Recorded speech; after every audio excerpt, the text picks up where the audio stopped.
तो ठोसों की अवस्था एक होती क्रिस्टलीय और एक होती अक्रिस्टलीय। तो हम इनको दो भागों में पार्ट में डिवाइड कर देते हैं। अब गुण में हम हर प्रकार से देखेंगे। जैसे फर्स्ट गुण देखेंगे बेटा ज्यामिति, है ना, ज्यामिति। ज्यामिति हमने ज्यामिति का मतलब क्या बताया आपको कि ज्यामिति का मतलब क्या होता है कि उसका आरेख। तो क्रिस्टलीय का आरेख क्या होता है, निश्चित होता है या अनिश्चित, ये हमको इसमें डिस्कशन करना है। ठीक है, तो बेटा क्रिस्टलीय का आरेख हम देखेंगे तो निश्चित होगा। निश्चित मतलब जैसे यहाँ पहले हम वो लिख देते हैं निश्चित। अगर आपने किसी से पूछा, आपको एग्ज़ाम में पूछा कि ठोसों की अवस्था के गुण क्रिस्टलीय और अक्रिस्टलीय को समझाइए, ठीक है, तो आप लिखोगे ऐसा। पहला ज्यामिति जो निश्चित होती है।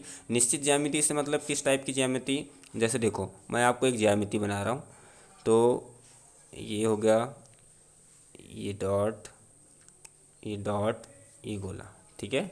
फिर यहाँ गोला, यहाँ डॉट, यहाँ गोला, यहाँ डॉट, ठीक है।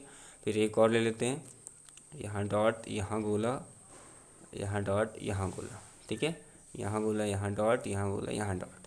तो ये एक प्रकार से ज्यामिति है। तो आप बोलोगे सर ये क्या निश्चित है क्या निश्चित है, तो आप देखो क्या हो सकती है ये निश्चित ज्यामिति। कैसे, देखो हर डॉट के चारों ओर गोले हैं, देख पा रहे हो आप, और हर गोले के चारों ओर डॉट है। देखो ये गोला है तो इसके चारों ओर डॉट है, देखो ये चार डॉट दिख रहे हैं आपको, और गोले के चारों ओर क्या दिख रहे हैं आपको, बिंदु दिख रहे हैं। बिंदु के चारों ओर गोले हैं, है ना, हर तरफ से। ये एक प्रकार से निश्चित आकृति हो गई।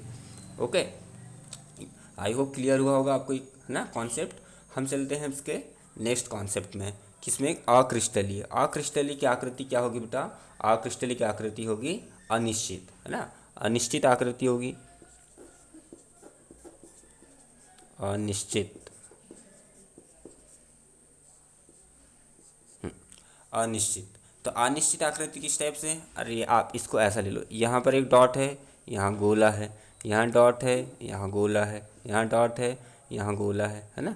इस टाइप से, जैसे ये क्रम से था तो इधर कहीं है, कोई इधर है ना, कोई यहाँ है, कोई यहाँ है, बिंदु है तो कोई गोला है। ये कोई अनिश्चित है, मतलब हम इसका कोई आरेख नहीं समझते। तो एक प्रकार से क्या होगी, इसकी ज्यामिति आरेख अनिश्चित हो गया। ओके, क्लियर हुआ, है ना। अब सेकंड देखते हैं बेटा, सेकंड पॉइंट है इसका गलनांक, है ना। गलनांक क्या होता है, गलनांक की डेफिनेशन हमने कल करवाया था बेटा। गलनांक की डेफिनेशन क्या होती है, गलनांक की डेफिनेशन, है ना, गलनांक की डेफिनेशन हमने कल करवाई थी। तो गलनांक की डेफिनेशन होती है जिस ताप पर ठोस द्रव में बदलना स्टार्ट होता है वह क्या कहलाता है, गलनांक कहलाता है।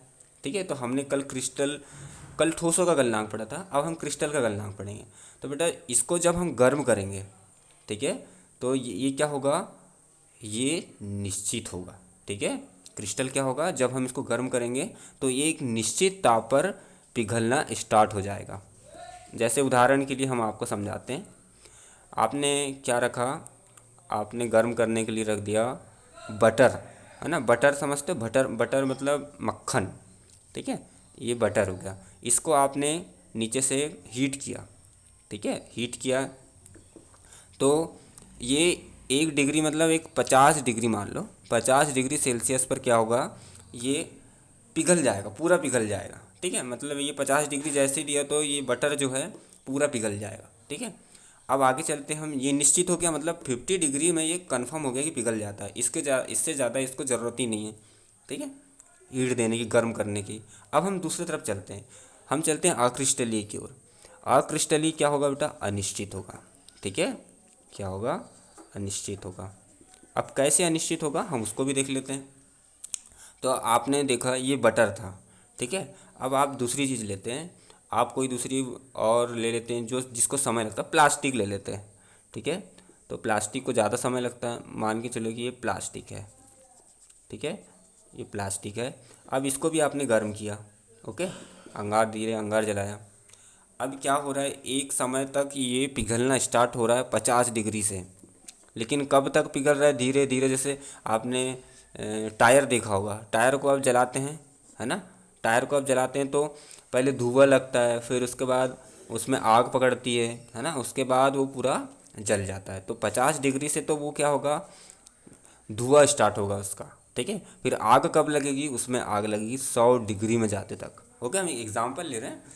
तो इसमें निश्चित था बटर 50 डिग्री में बिल्कुल पिघल ही गया, बिल्कुल ही पिघल गया। लेकिन यहाँ पर 50 से 100 के अंदर अंगार रहेगा, तभी आप उसको कह सकते हैं कि कोई निश्चित नहीं है ना। निश्चित मतलब 60 भी हो सकता है, 70 भी, 80 भी, 90 भी, 95, 98, 93, 75, 73, कुछ भी हो सकता है, कोई निश्चित नहीं है। मतलब हम दो मैक्सिमम, एक मिनिमम ले रहे हैं और एक मैक्सिमम, कम से कम और अधिक से अधिक, ठीक है। इसलिए क्या है, ये अनिश्चित है। इसमें दो ताप दिख रहे हैं आपको और इसमें एक ही ताप दिख रहा है। ओके, ये हो गई आपकी दूसरा कॉन्सेप्ट क्लियर। अब हम चलते हैं विदलन, है ना। विदलन मतलब बेटा अवस्था, ठीक है, मतलब जगह किस टाइप से होगी, क्रिस्टल की जगह किस टाइप से होगी और अक्रिस्टल की जगह किस टाइप से होगी, ठीक है। तो क्रिस्टल है, विदलन की बात कर रहे हैं। विदलन मतलब स्थान, ठीक है। तो किस टाइप से होगा हम वो भी देख लेते हैं। ओके, तो देखो एक चीज़ को याद रख लो, विदलन क्या होगा बेटा, विदलन होगा पूरा चिकना, क्या होगा, चिकना, ठीक है। इसका जैसे ये हम एक बोर्ड ले रहे हैं, बोर्ड क्या है, एक विदलन है समझ लो, ठीक है। इस पर क्या है, ये पूरा पूरा चिकना है, हम इस पर हाथ चला सकते हैं, है ना। ये पूरा चिकना अवस्था हो गई। फिर हम चले जाएंगे आक्रिस्टलीय आकृति में। तो आप यहाँ देखोगे आक्रिस्टलीय आकृति हम क्या ले लें, जो खुरदुरी हो, है ना। आक्रिस्टलीय क्या होती है, खुरदुरी होती है, खुरदरी, खुरदुरी आकृति। मतलब आप ले सकते कोई भी ऐसे स्थान जहाँ पर क्या हो, ऊंचा नीचा हो, है ना, जहाँ पर दिक्कत हो ऐसा। और चिकना मतलब पूरा प्लेन हो, ठीक है। तो ये आपको क्लियर हुआ होगा, ठीक है। चौथे गुण में आएंगे बेटा, चौथे हैं प्रकृति। प्रकृति देखते हैं जरा, प्रकृति क्या होती है इसकी। ओके, प्रकृति देख लेते हैं। प्रकृति मतलब अब वो दिखता कैसा है, क्रिस्टलीय। तो क्रिस्टलीय एक प्रकार से क्या दिखता है, वास्तविक, मतलब रियल होता है ये, ठीक है। हमको दिख सकता है क्रिस्टल किस टाइप से होता है, ठीक है। वास्तविक तो होगा, लेकिन किस टाइप से होगा, ठोस के प्रकार का होगा। ओके, क्लियर हुआ। वास्तविक भी होगा, मतलब आपको दिख भी जाएगा, लेकिन किस रूप में दिखेगा, तो ठोस रूप में दिखेगा, ठीक है। ये दिख रहा है, लेकिन अब जो अक्रिस्टलीय, ये आभासी होगा। आभासी का मतलब आपको पता होना चाहिए, आभासी का मतलब होता है कि जो हमें ना दिखे, ठीक है, हम आभास कर सकें। आभास मतलब जैसे अब गर्म चाय में उंगली डालेंगे तो आपको आभास होता है ना, कि चाय गर्म है या चाय ठंडी है, गर्म पानी है या ठंडी। जब तक आप उसको स्पर्श नहीं कर सकते, तब तक आपको पता नहीं चलता। तो हम इसमें आभासी कहेंगे, ठीक है। तो आक्रिस्टलीय क्या है, आभासी। मतलब हम इसको जब तक ऐसा चिकना स्पर्श नहीं करेंगे तो पता नहीं चलेगा आभासी है या नहीं है। क्लियर हुआ। ओके, अब हम चलते हैं फिफ्थ पॉइंट में। ओके, फिफ्थ पॉइंट क्या है बेटा, फिफ्थ पॉइंट संपीड्यता। और संपीड्यता का कॉन्सेप्ट हमने पहले करवा चुका है आपको, संपीड्यता, है ना। संपीड्यता का कॉन्सेप्ट हमने करवाया था आपको। संपीड्यता क्या होती है बेटा, संपीड्यता का मतलब ये होता है कि किसी भी पदार्थ या किसी भी क्रिस्टल या अक्रिस्टल पर, हम पहले क्रिस्टल की बात करेंगे, जब तक पर उस पर बल लगेगा, ठीक है। तो बल लगने के बाद क्या वह अंदर जा रहा है, जैसे एक उदाहरण के लिए बॉल ले लेते हैं, क्या वो बॉल अंदर जा रही है, ठीक है। अगर बॉल अंदर जा रही है तो उस पर जो बल लग रहा है ना, तब तक उसमें वो संपीड्यता का बल काम करेगा, ठीक है। तो अगर हम इस पर बात करें क्रिस्टल की, तो हम जैसे यही बोर्ड एक क्रिस्टल ले रहे हैं, हम इसको दबा रहे हैं तो ये अंदर जा रहा है क्या, नहीं जा रहा है। एक आप कांच लेंगे, कांच को दबाओगे तो अंदर जाएगा क्या, नहीं जाएगा, है ना। तो आप सीधे से बोल सकते हैं क्रिस्टल क्या होगा भाई, क्रिस्टल असंपीड्य होगा, होगा असंपीड्य होगा, है ना। हम अब फिर किसकी बात करें, अक्रिस्टल की। तो अक्रिस्टल मतलब खुरदुरी जगह, और खुरदुरी जगह को आप प्लेस करेंगे, दबाव देंगे, उस पर दाब देंगे, तो वो कुछ हद तक क्या हो सकती है, संपीड्य हो सकती है। तो लिख लो, कुछ हद तक संपीड्य। ओके, ये हो गया आपका। अब हम चलते हैं इसके नेक्स्ट पॉइंट पर, व्यवस्था, है ना। लास्ट पॉइंट है इसका, व्यवस्था। व्यवस्था क्या होती है भाई, हाँ मैंने व्यवस्था करवाया था। जैसे मान लो क्रिस्टल के कण है बेटा, है ना। क्रिस्टल के कण क्या होते हैं, ये अपने अंदर उपस्थित, इनके जो रेंज होती है है ना, वो रेंज क्या कर लेते हैं, जल्दी से एक दूसरे को कैच कर लेते हैं। तो हम बोल सकते हैं इसके रेंज को बोलते हैं इंग्लिश में परास, और दीर्घ मतलब जल्दी। ठीक है, तो दीर्घ परासी व्यवस्था होती है। ओके, क्लियर हुआ। अब हम चलते हैं अक्रिस्टली में। दीर्घ मतलब जल्दी से भी क्या कर लेते हैं, इसके कण एक दूसरे को व्यवस्थित हो जाते हैं। लेकिन हम बात कर लें किसकी, अक्रिस्टल की। ओके, तो अक्रिस्टल में क्या होगा बेटा, अक्रिस्टल में क्या होगा, सोचो जरा।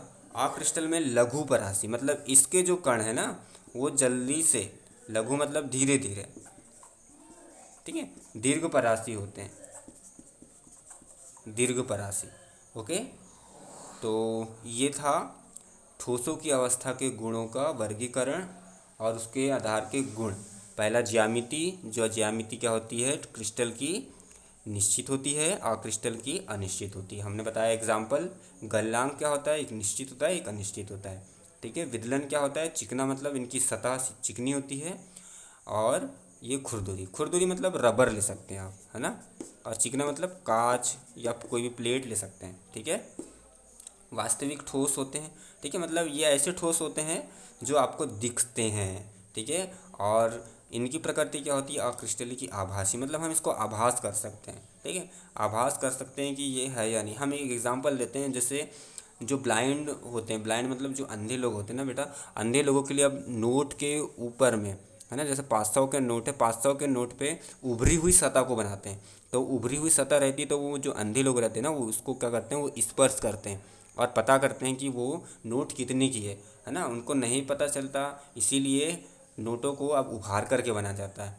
तो 500 की हो, 2000 की हो, ठीक है, या फिर जितनी भी नोट अभी नई बन रही है ना, उनमें सब में ऐसे जितनी की नोट है उसको उभार करके बनाते हैं। तो वो जो अंधे लोग रहते हैं वो लोग इसे स्पर्श करते हैं। ठीक है, अब हम संपीड़िता, संपीड़िता मतलब हमने आपको समझाया था क्या होता है कि यदि हम किसी पर दाब लगा रहे हैं तो वो दाब जितने देर तक वहाँ पर रुका हुआ लग रहा है वो उसका संपीड़िता कहलाता है। ठीक है, तो ये असंपीड़ित होता मतलब देखो, यही मान लो आप एक क्रिस्टल है, हम इसको दबा रहे हैं तो इस पर दाब जा रहा है कि अंदर नहीं जा रहा है, सतह वो जैसी की वैसी, कोई फर्क नहीं पड़ रहा है, तो ये असंपीड़ित है क्रिस्टल। हम एक और ले रहे हैं अक्रिस्टल का, तो अक्रिस्टल का उदाहरण हम ले लेते हैं ऐसी सतह जिस पे दाब लगाने पर कुछ हद तक वो अंदर चले जाए। जैसे प्लास्टिक को ले लेते हैं, हम थोड़ा सा दबाते हैं तो अंदर चली जाती है। ठीक है, फिर व्यवस्था, व्यवस्था में हमने क्या पढ़ा था भाई, व्यवस्था, व्यवस्था मतलब हम इसकी कणों की व्यवस्था की बात करेंगे। इसके अंदर जो कण होते हैं ना, कणों की व्यवस्था, तो कणों की व्यवस्था क्या होती है, इसकी दीर्घ परासी मतलब जल्दी से क्या कर लेते हैं, एक दूसरे में व्यवस्थित हो जाते हैं। और ये लघु मतलब इसके जो कण होते हैं ना वो बहुत समय तक अपने आप पर एडजस्ट करते हैं। ठीक है, परास मतलब रेंज, इनकी जो रेंज होती है ना वो छोटी होती है और इनकी क्या होती है, रेंज बड़ी होती है। आई होप टॉपिक पूरा क्लियर हुआ होगा, है ना। ठीक है बेटा, इसको राइट कर लो।